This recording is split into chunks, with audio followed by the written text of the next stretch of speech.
गरबा की आड़ में भारतीय संस्कृति का बदलता स्वरूप, आस्था से डीजे तक।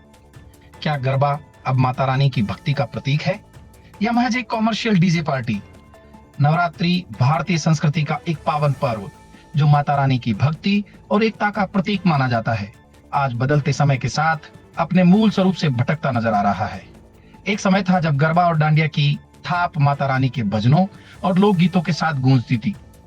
डांडियों की खनक और भक्तों की श्रद्धा से सजा हुआ यह नृत्य केवल मनोरंजन नहीं बल्कि आध्यात्मिकता और सामुदायिक एकता का उत्सव था।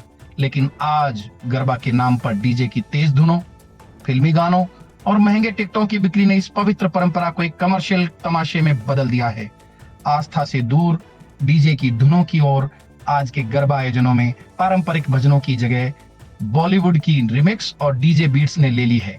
बड़े बड़े आयोजकों द्वारा टिकटों की बिक्री लाखों रुपए में हो रही है, जिसमें न तो माता रानी की भक्ति का भाव दिखता है और न ही सांस्कृतिक मूल्यों का सम्मान।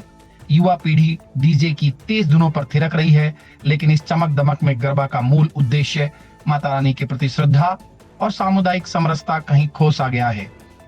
व्यवसायीकरण का बढ़ता बोलबाला, शहरों में होने वाले बड़े बड़े गरबा आयोजनों में अब टिकटों की कीमतें हजारों रुपए तक पहुंच रही है। इन आयोजनों में ड्रेस कोड, सेलिब्रिटी परफॉर्मेंस और लग्जरी थीम्स को बढ़ावा दिया जा रहा है। सामान्य परिवारों के लिए इन आयोजनों में शामिल होना अब आसान नहीं लग रहा। पहले हम अपने मोहल्ले में मुफ्त में गरबा खेलते थे, माता रानी के भजन गाते थे। अब तो टिकट खरीदना पड़ता है और वहां फिल्मी गाने ही सुनाई देते हैं। यह गरबा कम, पार्टी ज्यादा लगती है। सांस्कृतिक मूल्यों का सवाल, सांस्कृतिक विशेषज्ञों का मानना है कि गरबा का यह बदलता स्वरूप भारतीय परंपराओं और मूल्यों से दूरी को दर्शाता है। गरबा केवल एक नृत्य नहीं बल्कि हमारी आध्यात्मिक और सामाजिक पहचान का हिस्सा है।